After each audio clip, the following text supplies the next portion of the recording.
오늘 설교하신 내용 가운데 하나만 좀 짚어드리도록 하죠.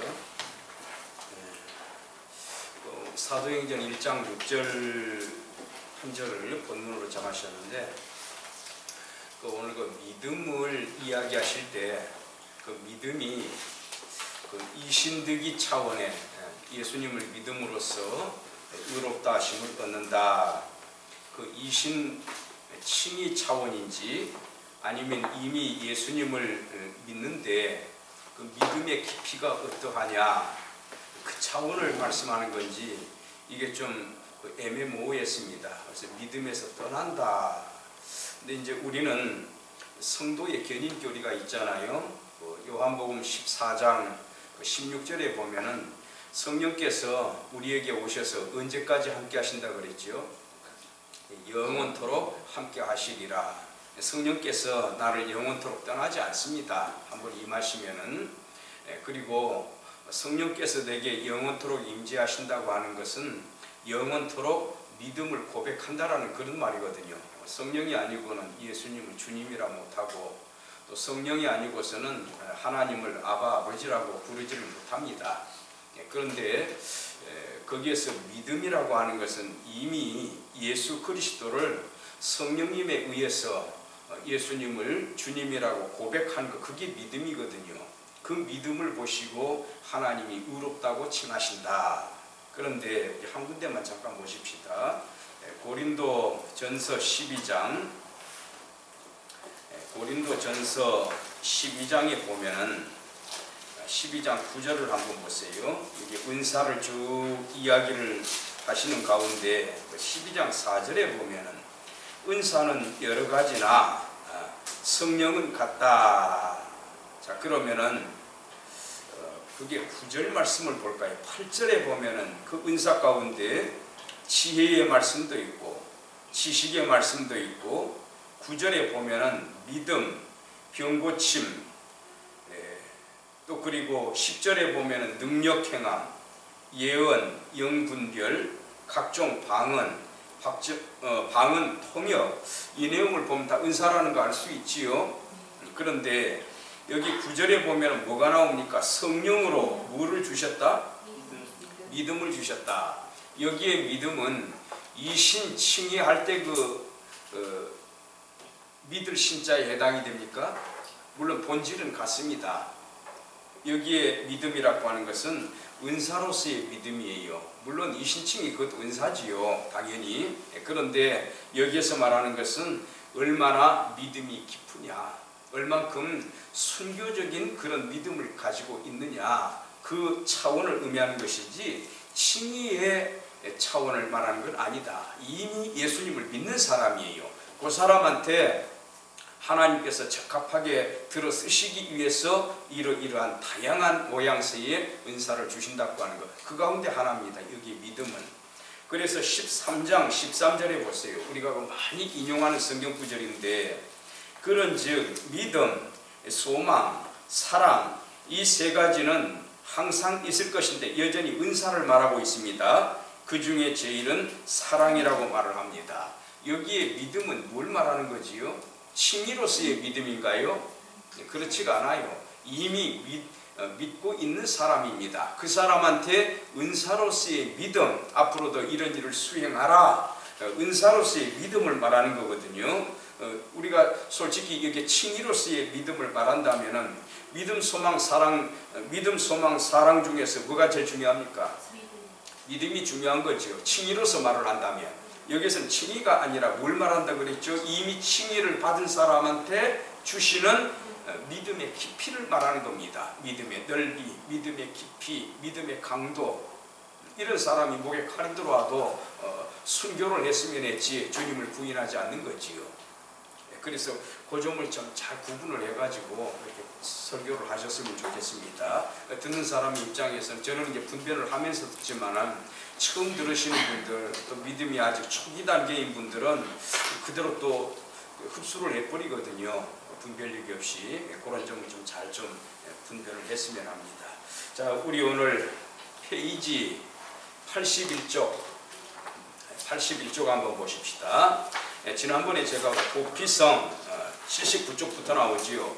도피성에 대해서 말씀을 드릴 때 하다가 중단을 했었습니다만 세 가지 내용. 하나는 도피성 제도를 개관을 해보자. 전체적으로 큰 틀을 한번 살펴보고 그 시적인 틀에서 그 다음에 두 번째 요거 들어가려다가 중단했는데 설치 조건이 있습니다. 아무데나 막 도피성 세우는 게 아니거든요.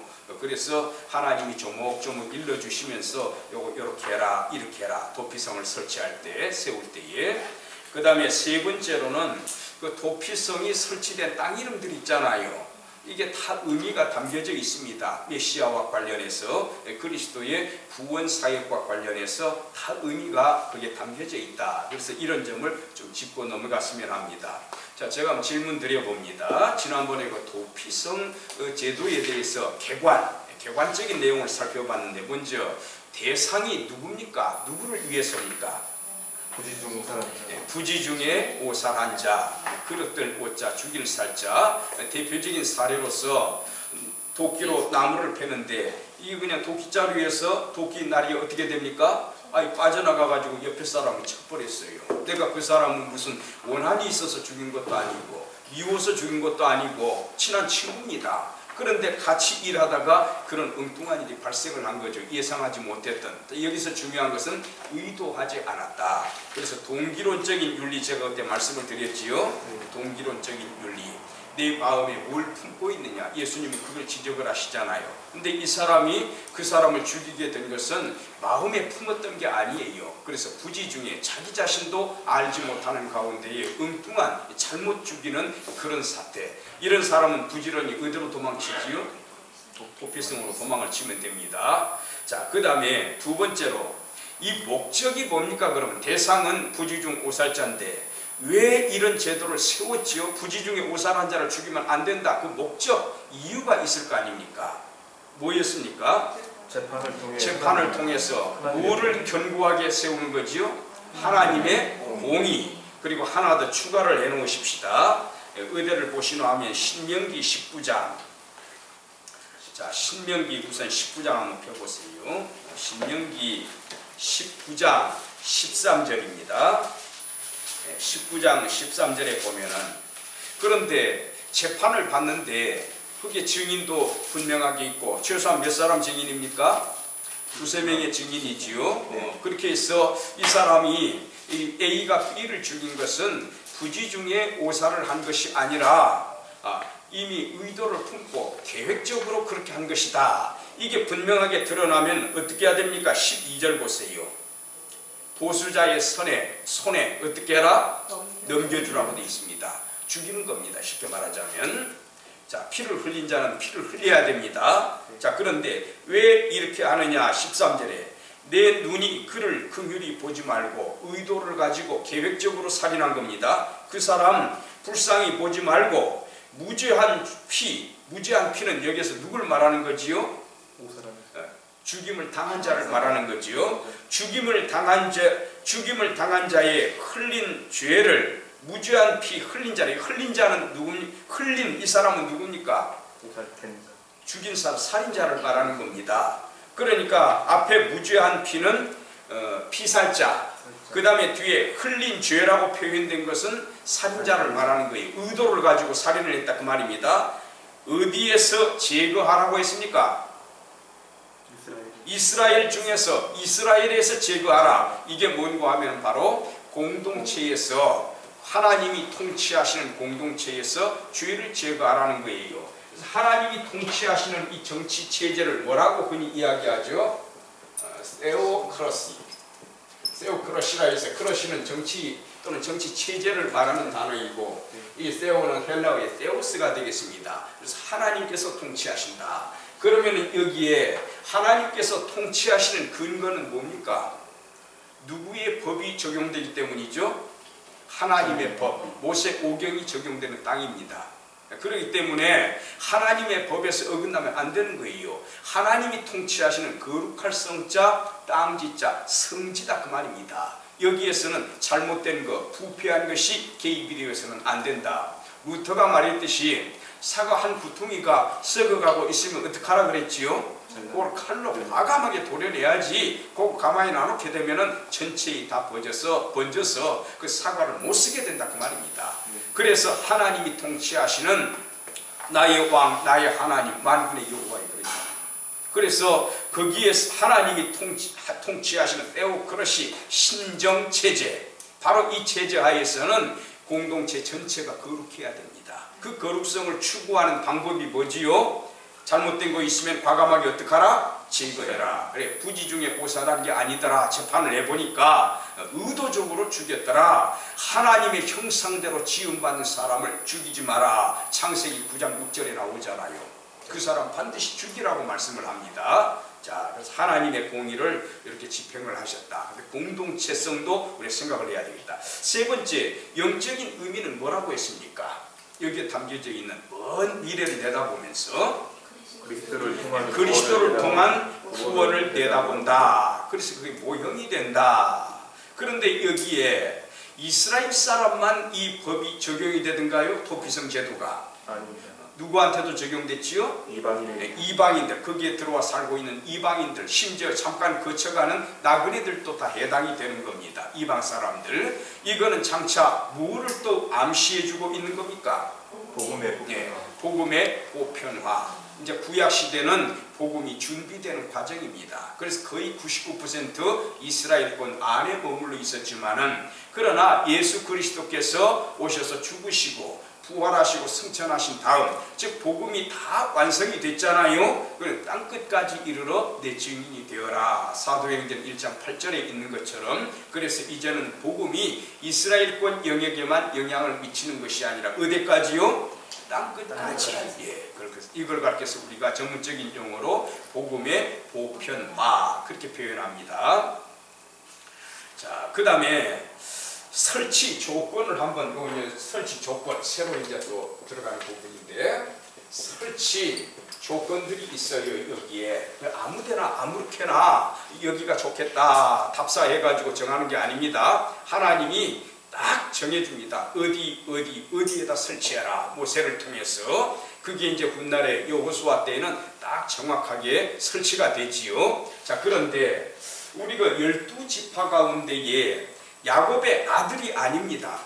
야곱의 아들이 아닌데 손자임에도 불구하고 두 명의 손자지요. 두 개 지파가 하나씩 그 지파의 땅을 차지합니다. 자, 누구지요? 요셉 지파라고도 표현하지만 그 두 아들인 므낫세와 에브라임이 되는 거죠. 므낫세가 원래는 장자입니다. 혈통적으로는. 근데 하나님이 누구를 장자라고 선포하십니까? 야곱이 기도할 때 손을 어긋나게 해가지고 오른손이 누구 머리에 올라갔지요? 에브라임 손에.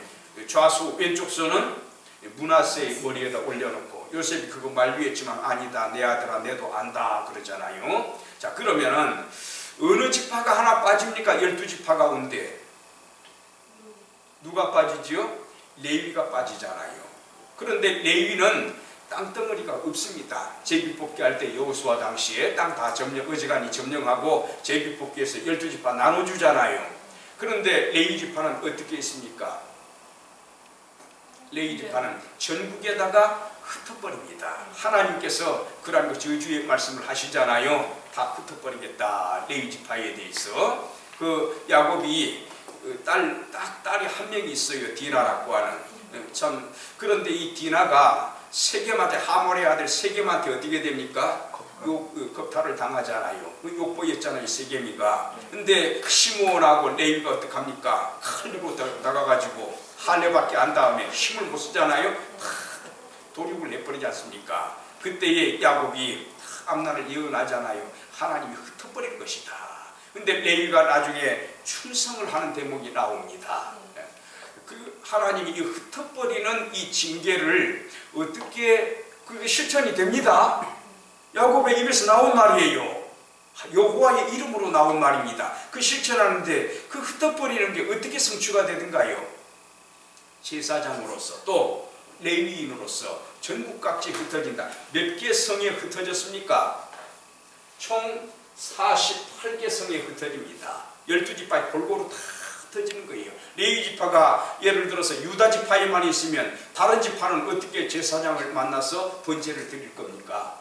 그렇기 때문에 48개의 성읍으로 흩어져 버리게 되는데 이 가운데 6개는 뭡니까? 48개 중에 6개가 도피성이다 그 말입니다. 나머지 42개는 도피성이 없어요. 그 지점에는. 제가 오른쪽에 그려놨는데 게데스하고 요단 서편에는 게데스하고 세겜, 나중에 북이스라엘의 수도가 됩니다.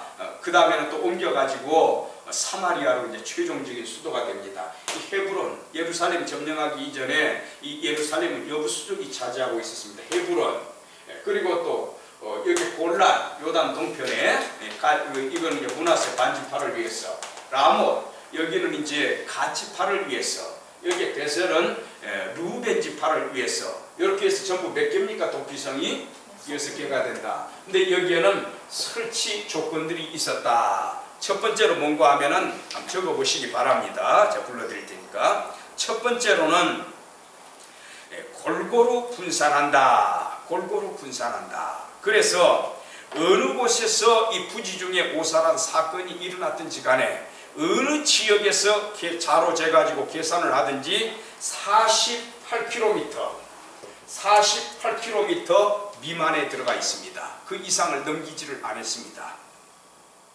그러니까 가장 도피성으로부터 내가 부지 중에 오살했는데 도피성이 너무너무 멀거나 최대한 거리가 몇 킬로라는 거지요? 48km. 어떻게 해야 됩니까? 죽어라고 뛰어야 되는 겁니다. 48km를.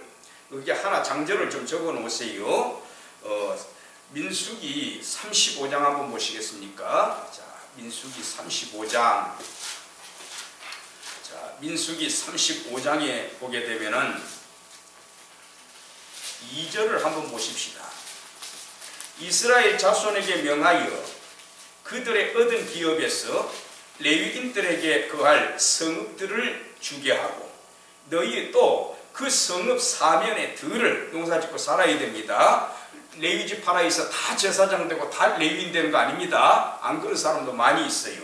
들을 레위인에게 주어서 3절에 성읍으로는 그들의 그 저가 되게 하고 들로는 그들의 가축과 물산과 짐승들을 둘 곳이 되게 할 것이라. 쉽게 말하면 농사짓는 땅입니다. 목축업이 이제 주가 되겠죠. 또. 자, 그런데 4절에 보게 되면은 그 얼마만큼 커야 되느냐, 면적이 넓어야 되느냐, 그거를 규정을 하고 있고, 그 다음에 6절을 보시기 바랍니다. 너희가 레위인에게 줄 성읍은 살인자로 이 부지 중 오살할 자입니다. 그 사람만 혜택이 되는 거예요. 피하게 할 도피성으로 몇 개 성읍이다? 6성읍이요. 그 외에 몇 개 성읍이다? 42개. 합하면 몇 개입니까? 7절에 나오지요. 48성읍을 주고 들도 그들에게 주어라. 이렇게 되어 있지 않습니까? 자, 그래서 6개가 도피성이다. 첫 번째로는 실제로 계산을 해보니까 이건 계산 결과에 나온 겁니다. 48km 미만으로 되어 있다. 그래서 어지간하면 죽을 힘을 다해서 뛰면은요 충분히 도피할 수 있는 그런 곳입니다. 자, 그 다음에 두 번째로는 거기 신명기 19장 한번 더 찾아보십시다. 기왕이면 가능하면 우리가 성경에 근거된 것을 좀 살펴봐야 되기 때문에 신명기 19장 6절을 한번 보시기 바랍니다. 신명기 19장 6절. 그 사람이 그에게 본래 혐오이 없으니 원통함을 원한을 품고 있지 않았다 그 말입니다. 죽이기에 합당치 아니하나 두렵건대 보수자 누구겠습니까? 죽임당한 자의 가족들 아니겠어요? 대표적으로 그들의 마음이 뜨거워서 죽여야 되겠구나 막 마음속에 분노가 치밀어 오르지요. 너 내 자식 죽였구나 그러면서 살인자를 따르는데 그 가는 길이 멀면 그랬잖아요. 여기 몇 킬로미터다 거리는 안 나와 있지만 가는 길이 멀면은 그를 따라 미쳐서 죽일까 하노라. 그러니까 실제 재보니까 몇 킬로 미만이더라 다 48km 고고학적인 자료에서 48km에 해당이 되더라. 그렇게 돼 있지 않습니까? 자, 그 다음에 또 어떻게 했는가 하면은 두 번째로 길목 요소마다 지금은 참 도로 표지판 잘 돼 있지요. 길목 요소마다 이정표를 만들었답니다. 그 내용은 성경에서 제가 발견을 못했는데 이정표를 이쪽으로 가시오 저쪽으로 가시오 화살표 요즘 말로 표현해서 이정표를 만들었고 그리고 반듯하고 넓은 길을 마련하도록 되어 있습니다. 반듯하게 도로를 잘 닦아놔야 돼요. 거기에 막 가다 보니까 푹 파졌다. 산 등성이가 가로막고 있다. 험난한 바위길이더라. 그러면 안 되지 않습니까? 그때는 다 요즘으로 말하면 불도저 동원해가지고 다 평탄하게 깎아놔야 되는 겁니다. 자, 의대를 보신 화면은 신명기 19장 3절 아까 같은 곳에 신명기 19장 3절 찾으셨습니까? 네. 내 하나님 여호와께서 내게 유업으로 주시는 땅에 전체를 산구로 분하여 그 도로를 어떻게 하고 닦고 그랬잖아요. 닦고 무릇 살인자를 그 성읍으로 도피케 하라 이렇게 말씀하고 있죠. 도로를 닦아라. 여기 이제 이정표까지 실제로 세웠다고 그럽니다. 자, 그렇게 세 번째로는 세 번째 하나를 더 적어 놓으십시다. 세 번째로는 사람들 거주 지역을 중심으로 했다. 사람들 거주 지역을 중심으로 했다. 사람들이 안 사는 곳에다가 도피성 세우면 되겠습니까? 안 되겠습니까? 안 되지요. 비교적 인구 밀도가 높은 지역 있잖아요. 그런 지역을 중심으로 해서 그렇게 해서 계산할 때 48km가 되는 겁니다. 그렇게 세 가지를 적어 놓으시기 바랍니다. 그러면은 요 6군데 지명이 있잖아요. 게데스, 세켐, 헤브론, 골란, 라몬, 베세르 이런 그 땅 이름들이 있는데 자 여기에 우선 게데스 한번 적어보시기 바랍니다. 그 책이나 성경책에 좀 지도를 간략하게 그려놓는 게 좋습니다. 옆에 좀 여백이 좀 많은 성경을 좀 준비해가지고 성경 하나 정하셔서 평생 동안 내가 이 성경을 쓰겠다 그거 하나 정해놓으세요. 자꾸 도중에 바꾸지 말고 손때 묻은 거 자식한테 넘겨주시기 바랍니다. 돌아가실 때는. 자 여기에 게데스라고 하는 거 한번 적어보세요. 이 게데스, 케데슈라고 하는 땅 이름인데 이게 뭔고 하면은 거룩을 의미하는 단어입니다. 거룩성, 거룩, 성자의 개념이 되겠습니다. 성자예요. 그래서 이 홀리니스에 해당이 되는 거죠. 거룩성이라. 여기에 거룩성이라는 것은 무엇을 의미합니까? 거룩하신 분은 거룩함의 본질은 오직 누구에게만 있습니까? 하나님께만 있어요. 거룩하다.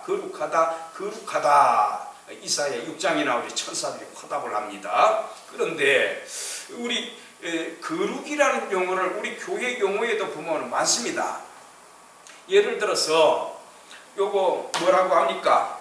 하나님 말씀을 성경이라고 하잖아요. 성자가 거룩할 성자입니다. 그 경자가 글경자의 의미도 되지만 길을 의미하는 단어입니다. 거룩한 길이다. 거룩한 잣대가 된다. 그 말입니다. 여기에 성경이라고 할 때 이 글이라고 하는 게 아무개 소설가가 쓴 소설책도 있고요. 또 뭐 시도 있을 거고요. 또 전공 서적도 있을 거고요. 이 세상에는 책이 굉장히 많습니다. 수많은 책 가운데에서 어떠한 글이다? 거룩한 글이다. 구별되어지는 글이다. 그 말입니다. 하나님께 입에서 나온 말씀이기 때문에 여호와의 말씀이기 때문에 그 말씀은 사람들의 글과는 사람들의 말과는 다르다. 그 말이에요. 구별이 되다. 그래서 하기오스라고 하는 거룩이라는 이 단어는 구별되다 또는 다르다 또는 하나님의 것이다. 그거를 의미하는 단어입니다. 그래서 성자를 씁니다. 예를 들어서 성가대에 앉아가지고 찬송을 하지요. 그 성자가 무슨 성자입니까? 거룩할 성자잖아요. 유행가를 부르는 게 아닙니다. 어떤 풍악을 울리고 노래 즐기는 그런 노래가 아닙니다. 누구한테 올려 바치는 노래입니까? 하나님께 올려 바친다. 하나님의 것 다르다. 구별되다. 그런 뜻이에요. 성자의 개념이. 그래서 하나님께 올려드리는 노래이기 때문에 거룩할 성자 노래가자. 그걸 부르는 물이라고 해서 물이 대자를 써가지고 거룩한 노래를 부르는 물이다. 그 말입니다. 한자는 표의 문자예요. 또 목사님들이 입으시는 이 가운 뭐라고 부릅니까? 우리말로 성의라고 하지요. 성의, 옷 있자. 옷은 옷인데 어떤 옷입니까? 버스 탈 때 입으면 됩니까? 아니지요. 이거는 언제만 입습니까? 하나님께 예를 들어서 예배를 드릴 때, 거룩한 행사를 할 때. 그래서 이 옷은 구별되어진 옷이에요. 하나님께 예배 드리기 위해서 입는 옷이 되는 겁니다. 또 예를 들어서 성구, 한 구절을 찾는데도 성구라는 용어도 있고, 또 그런데 성미라고 있지. 옛날에 성미는 뭡니까? 거룩한 쌀입니까? 그 성자는 정성성자입니다. 그거 이제 바르게 알고 계셔야 됩니다. 예. 그렇게 해서 이 성자라고 하는 의미가 구별, 다르다. 그리고 우리 하나님 믿는 그리스도인들을 누구라고 합니까? 한자로 표기할 때 성도라고 하잖아요. 거룩할 성자 무슨 도자입니까? 무리도자. 거룩한 무리, 이게 교회입니다. 성도가 예배당의 그 집당자, 건축물을 말하는 게 아닙니다. 그래서 이제는 전에는 하나님을 모르는 사람이었는데 이제 너 이리 나와라, 너 이리 나와라, 성령께서 불러내십니다. 그래가지고 거룩한 공동체를 만드는 거예요. 그거를 가르쳐서 거룩할 성자, 무리도자, 성도라고 한다. 자, 그러면은 여기에 다시 게데스라고 하는 게 거룩의 의미를 뜻하는데 뭘 의미하겠습니까? 먼 훗날을 내다보면 예수 그리스도의 속죄 사역을 통해서 내가 이제는 누가 되었다? 불신자가 아니라 신자가 되었다. 하나님의 백성이 되었다. 다르다. 구별되다. 하나님의 것이다. 이 거룩성을 말하는 거예요. 신분의 변화를 말하는 거지요. 나는 이제는 거룩한 백성이다. 하나님 백성이다. 구별된 백성이다. 다른 백성이다. 그분의 백성이다. 이해되셨습니까? 홀리 피플이 된 거예요. 두 번째, 세켐이라고 하는 것은 뭔고 하면 세겜, 세케무 히브리어에 요거는 자 저를 보세요. 요 어깨 있지요. 이 어깨, 요 어깨를 의미하는 단어입니다. 이게 이 어떤 의미인고 하면은 우리 의대를 잠깐 보시노 하면은 마태복음 11장 한번 펴보세요.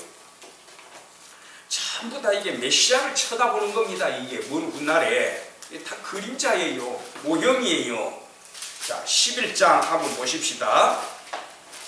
28절 한번 볼까요? 우리가 많이 인용하는 성경 구절인데, 수고하고 무거운 짐진 자들아 다 내한테로 오라 그랬어요.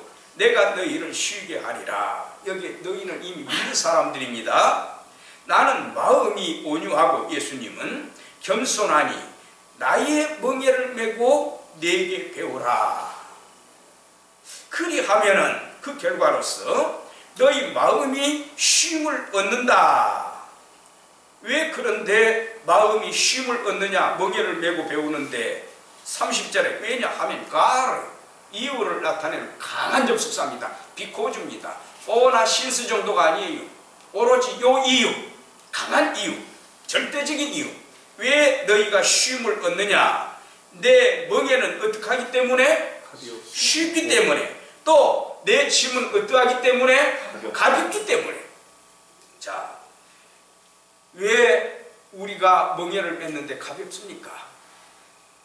짐이 가볍고 또 예수님께서 주신 그 멍에라고 하는 것은 쉽기 때문에. 왜 그러면 그 멍에가 쉽고 그 짐이 가볍다는 말입니까? 왜 그렇습니까?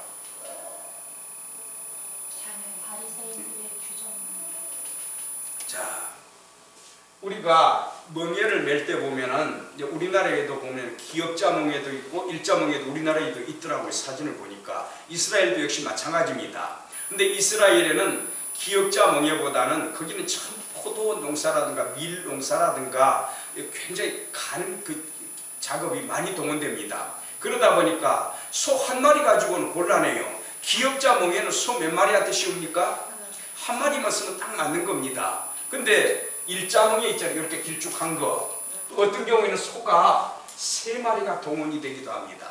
보통 보면 2마리가 많더라고요. 사진상으로 보면은 2마리가 끌기도 합니다.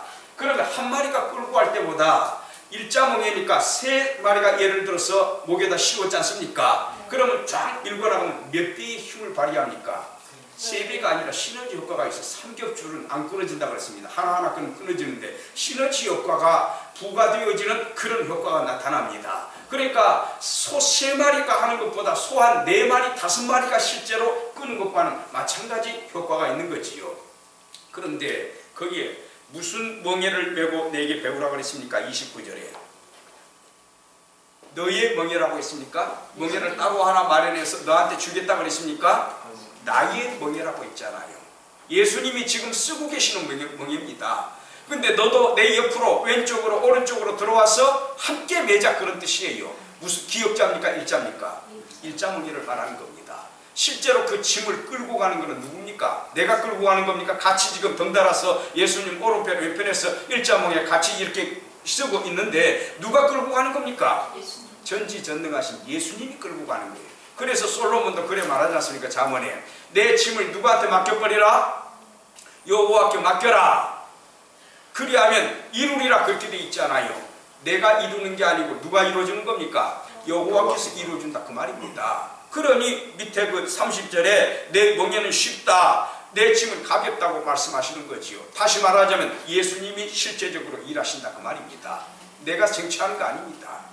야곱이 그 어리숙한 형 팥죽한 그릇에 이 장자 명분사들 있고 또 앞 눈이 어두운 이삭을 속였잖아요. 인위적으로 정치하는 게 아니에요. 그걸 주시는 분은 하나님이시다, 그 말입니다. 하나님이 이루시는 거다. 그러니 나를 의지하라는 말이지요. 포도나무 비유에서도 말씀하잖아요. 누가복음에 나를 떠나서는 너희가 아무 일도 할 수 없다 그랬어요. 누가 하신다라는 게, 다시 말하면 예수님이 하신다라는 그 말씀 아닙니까? 그래, 다시 한번 우리 앞으로 돌아갑시다. 교환으로. 거기에 색혐이라고 있잖아요. 어깨라는 뜻입니다. 예수님께서 창처 먼 훗날을 내다보면서, 이제 이때 당시는 하나님께서 그러면 편하겠지요. 예수님께서 우리의 짐을 져주신다, 그 말입니다. 그 무거운 짐. 사실 누가 짊어지고 돌아가셨습니까? 그 죄짐을. 여기에서는 그 죄짐을 말하는 건 아닙니다만 마태복음에서는 우리의 죄를 대신 다 뒤집어 쓰시고 내가 져야 할 그 짐을 여호와께 굴려서 떼굴떼굴 갈랄 굴려서 맡겨버려라. 그리하면 이루시리라 그랬지 않습니까? 예수님이 다 그거를 이루어주시잖아요. 그래서 어깨라는 게 바로 이런 의미가 있구나. 세겜이라고 하는 땅 이름이 괜히 여기에다가 이 토피성을 마련하신 게 아니구나. 지명하고 다 맞아 떨어져요. 하나님이 또 그렇게 준비하신 거고 옛날부터. 자, 세 번째로 헤브론 있지요. 이 헤브론, 다윗 때도 아직 그 예루살렘을 점령을 못 해가지고 한 7년 반 정도 해서 그 헤브론에서 통치를 한 적이 있습니다. 이 헤브론이라는 이 단어는 무슨 뜻인가 하면 연결, 커넥션입니다. 연결하는 것. A와 B가 있을 때 두 사이를 연결해 주는 겁니다. 이게 뭐를 의미하는 겁니까? 하나님과 우리 사이를 연결시켜 주는 것. 중보자의 위치지요. 그분이 누굽니까? 나중에 뚜껑 열고 보니까 바로 예수님 아닙니까? 이런 게 참 깊은 의미가 담겨져 있어요. 그 다음에 베셀 있지요. 베첼, 히브리어 베첼, 우리말에 베셀 이렇게 번역이 되어 있는데 요거는 요새지. 요새. 시편 18편 1절 한번 보시기 바랍니다. 시편 18편 1절. 시편 18편 1절에 보면은 옛날에 그 충영교회에 참 소천하신 지만 오래됐습니다만 그 김상희 목사님, 제가 그때 중등부를 교사를 했었습니다. 굉장히 큰 교회입니다. 우리 합동 중에서 가장 큰 교회에 속했었어요. 탑클래스에 속한 교회인데 그 김상희 목사님이 늘 그 요절처럼 일평생 요절처럼 암송한 그 구절입니다. 그 교회당 안에도 보면 앞에 이렇게 플랜카드에 붙여놨는데 꼭 이 구절이 들어가 있어요. 나의 힘이 되신 여호와여. 다윗의 시편이지요. 내가 주를 사랑하나이다. 여호와는 나의 무엇이시다? 반석이시다. 단단한 돌멩이. 여기에 집 세워놓으면 창수가 몰아쳐도요, 비바람 몰아쳐도 바람 불어쳐도 안 넘어집니다. 내 발을 견고하게 세워주시는 하나님이시다. 나의 또 여기 나오는 나의 뭐라고 했습니까? 요새이시다. 나의 요새시요. 그 다음에 나를 건지시는 자시요. 나의 하나님이시요. 나의 피할 바위시요. 나의 방패시요. 아브라함한테 그러지요. 나는 너의 방패니라. 롯 구해낸 다음에 구원의 뿌리시라. 이 버팔로의 그 힘은 어디에 있지요? 뿔에 있습니다. 무섭대요. 유튜브 보니까 그 버팔로 이게 최고.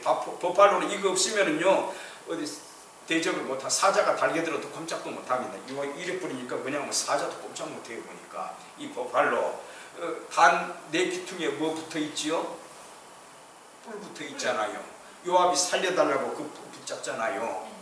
그 뿔은 바로 능력을 말하는 겁니다. 능력. 하나님 내게 능력을 베풀어 주세요. 나 좀 살려주세요. 그 말이지요. 여기에 구원의 뿔이라고 하는 것은 하나님의 무기를 말하는 겁니다. 능력의 하나님을 이렇게 표현을 하는 겁니다. 그래서 여기 다시 보세요. 이 헤브론이라고 하는 게 베셀이라고 하는 것이 바로 나의 요새지다. 그 뭐를 의미하는 겁니까? 하나님은 나의 무엇이시다? 보호자이시다. 보호자이시다. 하나님은 나의 처소가 되신다. 그러니까 먼 훗날을 내다보면 메시아가 바로 우리의 처소가 되고 메시아가 바로 나의 요새지가 되고 나의 안식처가 된다라고 하는, 산성 안에 딱 내가 이래 들어가 있으면은 원수들이 어떻게 나를 침범을 하겠습니까? 딱 나가주신 하나님인데 그런 의미가 들어 있습니다. 또 하나 라못이라고 있지요. 이 라못, 라못이라고 하는 곳인데 이게 무슨 뜻인가 하면 영화를 의미합니다. 글로리피케이션. 영화를 의미합니다. 영화. 우리는 죄인으로 살았습니다. 예수님 모를 때. 근데 우리는 예수 그리스도를 통해서 구원을 받은 사람들입니다. 하나님의 영화로운 백성들입니다. 하나님의 영화로운 백성들. 이제는 옛날의 그 백성들이 아니다. 불신자의 모습이 아니다. 죄와 사망에 죽어가는 백성들이 아니라 이제는 하나님의 영광스러운 영화로운 그러한 백성으로 변화가 됐잖아요. 그 다음에 또 우리의 그 어떤 상태를 표현해 주는 말입니다. 마지막으로 곤란이 있지요. 곤란. 요 단어는 뭔가 하면은 기쁨을 의미하는 단어입니다. 기쁨이지요. 기쁨을 의미하는 단어이다. 우리가 뭐가 가장 기쁩니까? 지금 뒤돌아보니까 우리 인생길 회고해 보니까 하나님의 자녀가 된 것, 그거보다 더 기쁜 것은 없습니다. 일단 그게 전제가 돼야 되지요. 그 다음에 뭐 세상에서 무슨 일 했나이다. 이 하나님께 구원받은 기쁨이 먼저 전제가 되고 그 나머지를 논하는 겁니다. 그래서 기쁨이라고 하는 것, 그리스도 안에서 우리는 기쁨을 말합니다. 우리의 구원 아닙니까?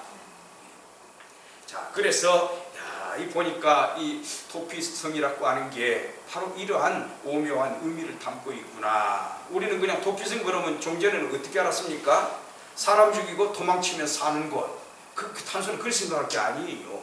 먼 훗날의 역사성, 모형과 원형, 메시아와의 연결점, 이거를 쫙 연결해 가면서 전체적으로 조망을 해야 되는 겁니다. 도피성이 참 오묘하잖아요. 자, 그 다음에 우리 좀 넘어가가지고 156쪽을 한번 보십시다. 자, 156쪽으로 좀 많이 좀 건너뛰도록 이렇게 언약 다윗의 왕권 그쪽으로 보십시다. 다윗의 왕권. 자, 156쪽에 거기 이제 다윗의 성전 건축 준비와 다윗의 언약이라고 이렇게 나와 있습니다. 자, 몇 줄 한번 읽어보십시다. 잘이었습니까? 네. 동그라미 1번. 자, 다윗의 동기 그래가지고 인구조사와 이로 인하여 주어진 재앙을 통해 다윗은 아라우나 타작마당, 이 아라우나 타작마당이 인구조사하고 어떻게 연관이 됩니까? 제가 지난 시간에 설명을 드린 것 같긴 합니다. 아라우나의 타작마당하고 다윗의 그 인구조사하고 무슨 연결점이 있습니까? 다윗이 교만했지요. 사탄이 마음을 격동시켰다. 또 한 곳에서는 여호와께서 그의 마음을 격동시켰다. 충동했다. 다윗이 인구조사한 다음에 내가 죄를 범했습니다. 내가 심히 미련하게 행하였나이다. 7만 명 백성들 역병으로 죽어가잖아요. 나와 내 가문이 이 몹쓸 짓을 했는데 이 양무리는 왜 죽어야 합니까? 하나님 용서해 주십시오. 그러니까 하나님이 뭘 지시합니까? 제사를 드려라 하나님께. 어디죠 그 장소가? 바로 이 아라우나 또는 일명 오르난 이 아라우나의 타작마당이었습니다. 그러면 다윗 성전하고 이 아라우나의 타작마당하고 무슨 관련이 있나요? 무슨 관련이 있지요? 이 아라우나 타작마당이 훗날에 자기 아들 솔로몬에 의해서 뭐가 세워집니까? 바로 그 장소에 예루살렘 성전이 세워지는 거예요. 그래서 이제 처음에 인구조사부터 이제 그 이야기를 지금 끄집어 드렸습니다. 다윗은 아라우나 타작마당이 오랫동안 건축하고자 하였던 여호와의 성전터라는 사실을 깨달았다. 다윗은 성전을 건축하기 위한 자재와 기술자를 모으기 시작하였고 이 성전 뒤에 자기 아들이지요 솔로몬 때의 완성을 보게 된다. 자, 그러면은 여기에서 우리 의대를 좀 찾아보시는가 하면은 일단 역대상 22장을 한번 먼저 보십시다. 역대상 22장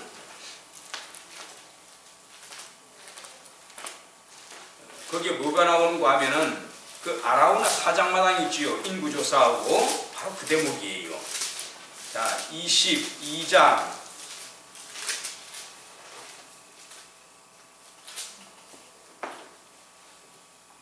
21장 죄송합니다. 21장 28절 21장 28절에 보면 이때에 다윗이 여호와께서 여부수 사람 오르난의 타작마당에서 응답하심을 보고 본래 이 예루살렘은 어느 족속들이 살고 있던 곳입니까? 이방인들 여부수족입니다. 다윗 때 이걸 점령을 한 거예요. 그래서 이 오르난 아라우나 같은 사람인데 이 사람도 혈통적으로는 아브라함하고 상관없는 사람입니다. 이방인인데 하나님을 믿는 사람이잖아요. 그래서 이스라엘 사람의 잣대는 뭡니까? 하나님 백성이다 아니다. 이 잣대는 뭐지요? 할례입니다. 하나님의 백성이 되는 증표지요. 오르난의 타작마당에서 응답하심을 보고 거기서 제사를 드렸으니 옛적에 모세가 광야에서 지은 여호와의 장막과 광야에서 여호와의 장막을 지었다. 구체적으로 어디입니까?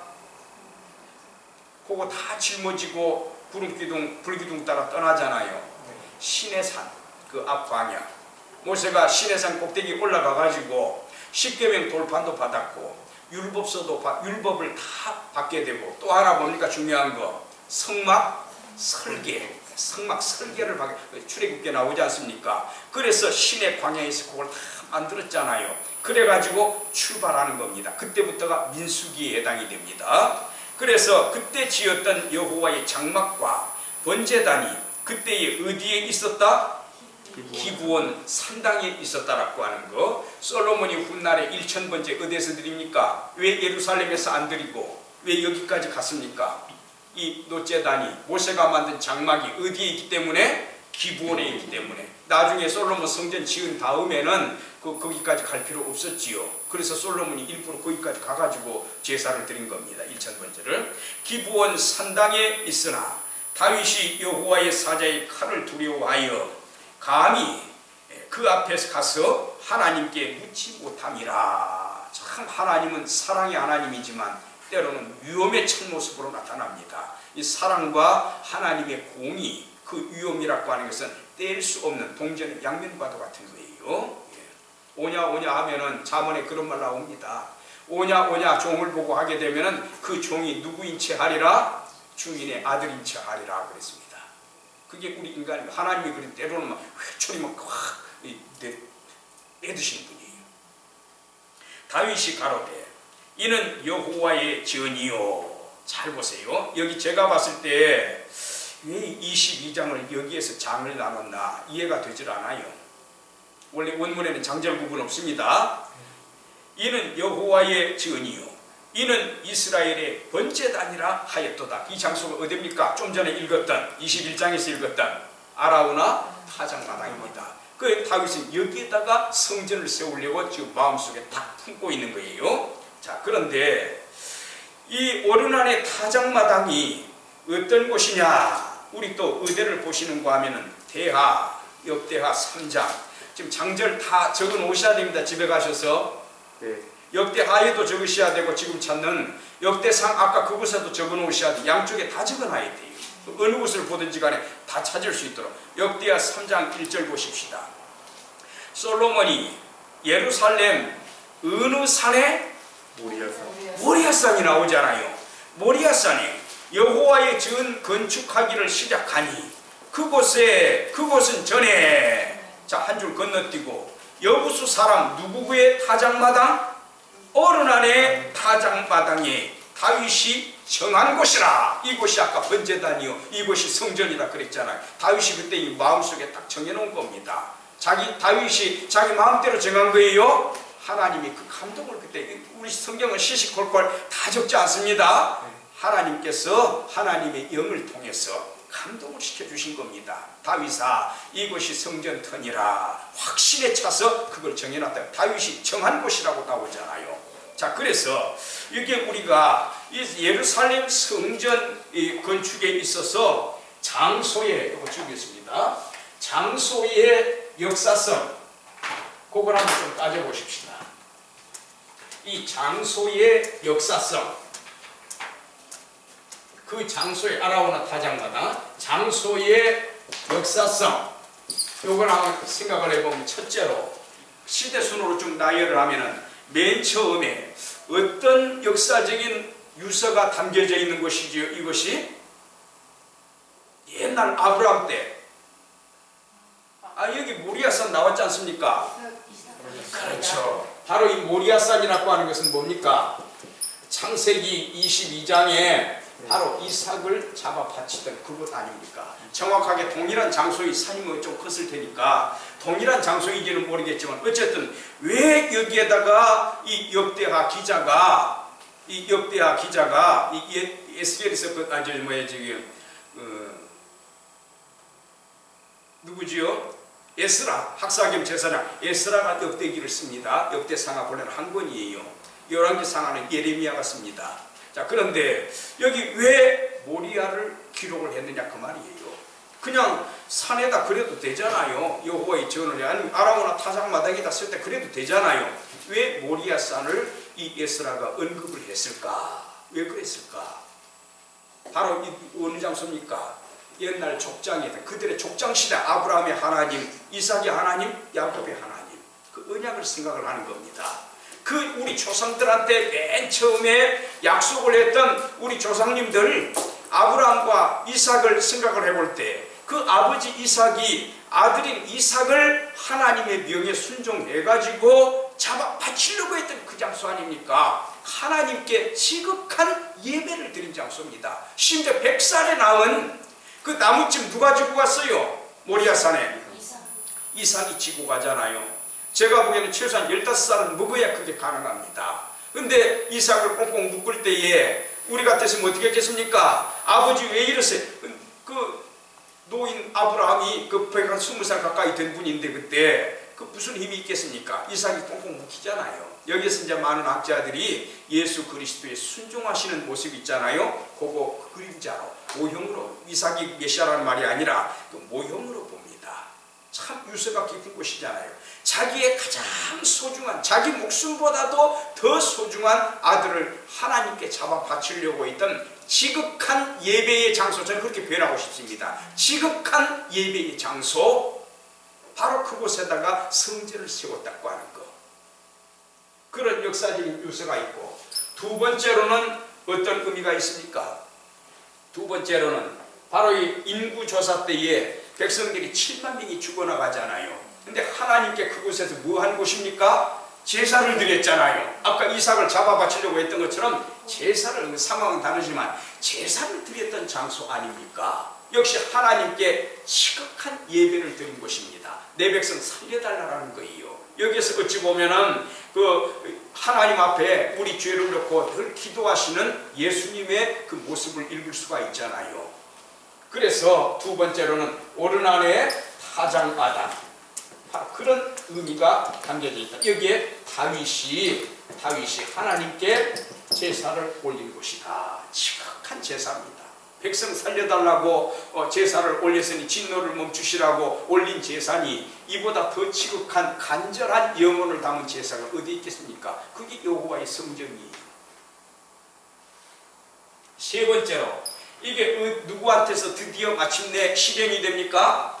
솔로몬에 의해서 실제로 성전이 건축이 됩니다. 그래서 이 예루살렘 성전이라고 하는 것은, 장소의 역사성은 모리아산에 이삭을 바치던 곳, 아라우나 타작마당에서 백성 살려주세요, 진노를 그쳐주세요, 은혜를 베풀어주세요, 다윗이 제사하던 장소. 그리고 솔로몬이 무슨 뜻이죠? 평화지요. 샬롬. 솔로몬, 예루살렘, 평화의 터전, 예루살렘, 살렘, 솔로몬, 샬롬 다 같은 말뿐이에요. 그 히브리어는 본래 모음이 없습니다. 네. 원래는 자음뿐이 모음은 수시로 변하거든요. 그래서 평화 아닙니까? 하나님과 그의 백성들이 평화를 누리는 곳입니다. 하나님의 진노의 심판, 죄를 보고 진노하시고 심판하시고 버리시는 그런 하나님이냐? 아니다. 메시아를 통해서 하나님과 우리 사이에 화목하게 되었다. 바로 이런 영적인 의미를 담고 있는 것이지요. 그래서 이 예루살렘 성전이 세워진 이곳은 역사적으로 이런 유서가 담겨져 있다. 얼마나 그 의미가 깊습니까? 자, 그 다음에 두 번째 문단 보십시다. 156쪽에 두 번째 문단. 다윗이 성전을 건립하려는 이유는 분명하였다. 그는 백향목 궁전에 살지만 여호와는 어디에 계시기 때문이다. 여전히 기브온 장막 그리고 또 장막에 계시기 때문이다.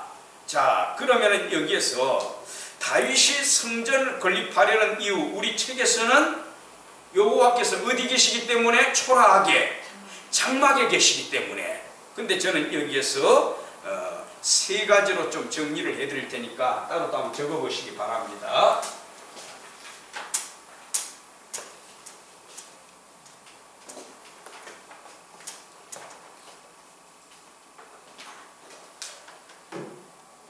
자, 첫 번째로 왜 다윗이 성전을 건축하려고 했나? 첫 번째로는 지존의 하나님입니다. 지존의 하나님. 찬송시에도 그 있대요. 지존의 하나님, 지존의 하나님. 지존이 뭡니까? 지극히 높으시다. 지극히 높으시다. The most high입니다. 지극히 높으시다. 근데 다윗은 하나님을 보고 뭐라고 불렀지요? 시편에 나의 왕, 나의 하나님, 만군의 여호와, 나의 왕이라고 불렀잖아요. 그런데 왕인 그 하나님 밑에 있는 신하인 신복에 해당이 되는 다윗도 물론 이스라엘의 왕이지만 자기 자신은 백향목 궁에 거하고 있는데 실제로 다윗의 왕이신 하나님은 어디에 거하고 계십니까? 텐트에 거하고 계신다. 장막에, 성막에 거하고 계신다. 그 말입니다. 그래서 다윗의 양심이 견딜 수가 없었던 거죠. 지존에 나보다 높으신 하나님, 나의 왕이신 하나님. 근데 나는 하나님으로부터 왕으로 세움을 받은, 이스라엘 왕으로 세움을 받은 나는 이 백향목 궁에 거하는데 나의 임금이신 하나님은 어떻게 천막에 거하느냐? 그럴 수가 없다. 저는 그래서 이거를 표현하기를 지존의 하나님으로 표현하고 싶습니다.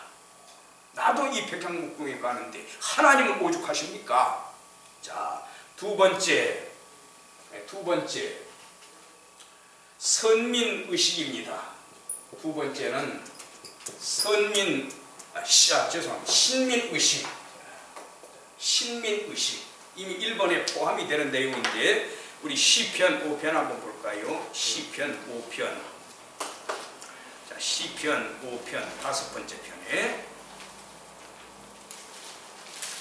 시편 5편 1절 보십시다. 여호와여 나의 말에 귀를 기울이사, 나의 말에 귀를 기울이사, 나의 심사에, 여기 심사라고 하는 것은 메디테이션, 내가 깊이 생각하는 거, 깊이 숙고하는 거, 거기에 통촉하소서 그랬습니다. 영어성에는 컨시더, 그거를 깊이 고려해 주소서, 생각을 하여 주소서, 그 말이에요. 호소하는 겁니다. 나의 왕, 누구라고 불렀습니까? 나의 왕, 나의 하나님이여, 나의 부르짖는 소리를 들으소서. 여기에 다윗은 우리가 킹이라고 할 때 킹, 왕이잖아요. 네. 이 킹의 개념에는 두 가지 차원에서 생각을 해야 됩니다. 성경에, 구약 성경에 기록된 왕의 개념. 하나는 더 킹이에요. 더 킹, K자 대문자로 써야 됩니다. 더 킹, 누구십니까? 그 유일하신 하나님. 가장 높으신 하나님 누굽니까? 이 더 킹은 바로 하나님입니다. 그러면 다윗은 어떤 왕입니까? 하나님께서 나를 이스라엘의 왕으로 세워주셔서 너 살아있는 동안에 통치하라는 거 아닙니까? 그래서 이건 대리왕, 에이전트 킹에 해당하는 AGNT. 에이전트 킹에 해당이 됩니다. 나는 대리왕에 불과하다는 거죠. 그러면 하나님이 더 킹이시면 다윗도 물론 이스라엘의 왕이지만 하나님 앞에서의 다윗은 뭡니까? 신하신자 백성민자, 제가 그래서 신민이라고 합니다. 신민의식이에요. 하나님 앞에 보좌 앞에서 무릎을 다 꿇는 겁니다. 당신이 임금이십니다. 그래서 이 다윗은 무엇을 짓기를 원했던 거지요? 성전 짓기를 원했던 거예요. 마지막 세 번째로는 제사 제도를 확립을 해야 되겠다. 옛날 40년 광야길이나 또 그 다음에 이스라엘이 자기 소견에 오른 대로 행했더라, 이런 사사시대라든지 이런 과도기적인 시대 있잖아요. 사울 왕 시절에만 해도 하나님 앞에 사울이 축출당하지 않습니까? 그때만 해도 제사 제도가 제대로 확립이 안 됐던 거지요. 어떻게 보면 참 요즘 말로 하면 주먹구구식이 많았다 그 말입니다. 어떤 때는 지키기도 하고 어떤 때는 지키지 않기도 하고. 근데 다윗은 이것을 모세 오경 율법에 근거해서 확실하게 정하기를 원했던 거예요. 자, 우리 의대를 보시노 하면은 대상 24장 한번 보십시다. 역대상 24장. 역대상 24장에 보시면은 다윗이 레위인들을 24개의 반열로 나누게 됩니다. 24장 1절 보십시다. 아론 자손의 반차가 이러하니라. 아론의 자손들은 나답, 아비후, 엘르아살, 이다말. 여기 첫째 둘째는 광야길에서 죽었습니다. 뭡니까? 제단불이 아니 분양할 때 제단불을 써야 되는 건데 이거 아마 다른 데서 가져왔던 모양이에요. 거룩하지 않은 물이죠. 엘르아살과 이다말이 살아남게 됩니다. 쭉 뒤에 한번 볼까요? 3절로 넘어가십시다.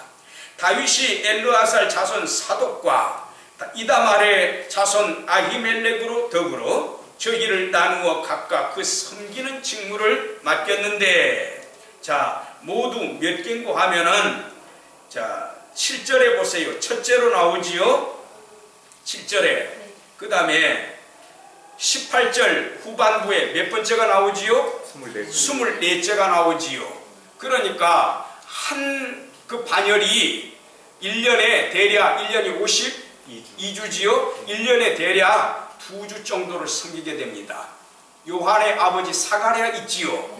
그분이 그 섬긴 것도 대략 2주간 정도, 그 기간만 헌신을 할 수가 있는 거예요. 이 분향을 하는 거, 향 피우는 거. 아무 때나 오는 게 아닙니다. 평생에 그러니까 몇 번 안 올 수도 있어요. 한 번 하고 끝나는 사람도 있을 겁니다, 아마. 자, 그래서 이렇게 제사장과 레위인들의 반열을 분명하게 정해놨고, 자, 그 다음에 25장에 보시기 바랍니다. 시편에 많이 나오지요. 이분들 이름 아삽 나오지요. 헤만 나오지요. 여두둔 다 시편 그 기자들로 나옵니다. 이분들의 자손 중에서 구분하여 섬기게 하되 수금, 비파, 재금을 잡아 신령한 노래 찬송입니다. 노래를 하게 하였으니 그 직분대로 일하는 자의 수요가 이러하니라. 2절에 아사, 3절에 여두둔 이하, 4절에 헤만 이하, 쭉 이 사람들이 나오고 있습니다. 그러니까 뭘 정비한 겁니까? 다윗이 성가대를 조직을 한 거예요. 앞에 이런 거 없었거든요. 주먹구구식이었다 그 말입니다. 그 다음에 26절에 이번에는 또 뭐를 확정을 해놓습니까? 문지기의 반차가 이러하니라. 그래서 쭉 명단들이 나오는데 여기 오벳에돔도 나옵니다. 많이 들어본 이름이지요, 법궤. 그래서 문지기들을 다 정하고, 그 다음에 26장 20절 보세요. 레위 사람 중에 아히야는 하나님의 전 곳간과 성물 곳간을 맡았다. 고지기들, 참고지기들을 다 만드는 겁니다. 요즘 말로 하면은 투명한 뭡니까? 투명한 예산을 집행하는 거예요. 예산 결산이 투명해야 되는 겁니다. 하나님의 돈을 함부로 쓸 수가 없는 거예요. 참고지기들 정확하게 이렇게 검토하도록 만들어 놓고, 그 다음에 29절부터는 누가 나옵니까?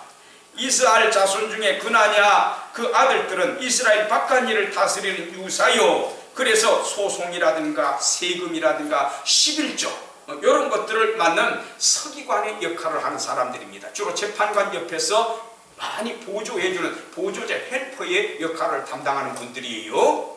그래서 이 내용 24장에서 26장까지의 내용을 봤을 때 다윗이 지금 뭘 확고하게 정비하는 겁니까? 내가 이렇게 정했으니까 대대로 이거를 어기지 말고 이어나가라. 무슨 제도지요? 바로 제사 제도를 확립한다고 하는 거. 그러려면은 뭐가 딱 서야 됩니까? 예루살렘 중심부에 성전이 있어야, 하나님이 임재해 계시는 성전이 있어야 한다 그 말입니다. 그래서 다윗은 이것을 서둘렀던 것이다. 그런데 결과론적이지만 나단한테 이야기를 하니까 나단이 처음에는 좋아했어요. 왕께서 마음에 선한 것을 품으셨는데 그대로 하시지요. 그런데 그냥 나단이 집에 가자마자 하나님 뭐라고, 가는 길에 하나님 뭐라고 합니까? 다윗은 성전 지을 사람 아니야. 너 아까 그렇게 말했지? 다시 유턴해. 돌아가서 다윗한테 너가 아니다. 누구다?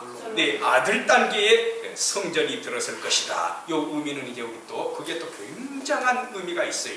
여기하고 얽혀가지고 나타나는 게 중요한 언약을 다윗한테 하나님이 줍니다. 그게 무슨 언약입니까? The Covenant of Kingdom, 왕국의 계약입니다. 바로 메시아하고 직결되는 거예요. 그래서 제가 일부러 오늘 이렇게 시간은 짧고 할 거는 많고 한데 그 부분, 이 부분을 제가 선택을 한 겁니다. 성전 건축. 여기에는 이제 성전뿐만이 아니라 다윗의 영원한 왕권, 그게 메시아하고 직결이 되더라. 그 차원을 고찰을 해보도록 하죠. 다음 주에. 하나님 아버지, 오늘 또 연약하고 무능하고